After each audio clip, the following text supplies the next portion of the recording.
എബിൻ ചേട്ടൻ എഴുതി മ്യൂസിക് ചെയ്ത പാട്ട് ഗോപി ചേട്ടന് പ്രോഗ്രാം ചെയ്യണമായിരുന്നു.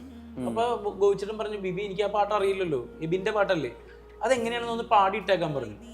അങ്ങനെ ഞാൻ ചെന്നിട്ട് പോയിട്ട് മൈക്കിൽ ചേട്ടാ ഇതാണ്ട പാട്ട് എന്ന് പറഞ്ഞിട്ട് നീനക്കായി ഞാൻ പുള്ളി പറഞ്ഞ മര്യാദക്ക് പാടിക്കോ, വിനീതേട്ടനെ കൊണ്ട് പഠിപ്പിക്കണമെന്നായിരുന്നു ആഗ്രഹം എന്റെ. അത് കഴിഞ്ഞ് പോയിന്ന് 2 ദിവസം കഴിഞ്ഞപ്പോ പുള്ളി അത് പ്രോഗ്രാം ചെയ്ത് അയച്ചു തന്നു ഈ പാട്ട് എന്റെ സൗണ്ടില്. എനിക്കിപ്പോഴും ഓർമ്മയുണ്ട്, ഷാഫി സാറിന്റെ വീട്ടിലിരുന്നിട്ടാണ് ഞാനത് കേൾക്കണത്. ഷാഫി സാറ് കേട്ട്, ആൽവിൻ ചേട്ടൻ കേട്ട്, ഞാൻ മാർഗംകളിയില്ല. അപ്പൊ തന്നെ അവര് പറഞ്ഞു, എടാ ഇത് നീ തന്നെ പാടിയാ മതി, നല്ലതുണ്ടെന്ന്. അപ്പൊ ഗോപി ചേട്ടൻ ഇങ്ങോട്ട് വിളിച്ചു. ഗോപി ചേട്ടൻ പറഞ്ഞു, ബിബിൻ അതിനൊരു സോളുണ്ട്. അപ്പൊ എനിക്ക് ഞാനന്ന് പനിയായിട്ട് പാടിയതിന്റെ ഒക്കെ എല്ലാ പ്രശ്നങ്ങളും എനിക്ക് ഫീൽ ചെയ്യുന്നുണ്ട്. പക്ഷെ പുള്ളി പറഞ്ഞു അതിനൊരു സോളുണ്ട്, താൻ പാടിയതിനൊരു പെയിൻ ഉണ്ട്, അത് ചിലപ്പോ അത് താൻ തന്നെ പാടിയാൽ മതി എന്ന് പറഞ്ഞാൽ അങ്ങനെ വന്നതാണ് അത്.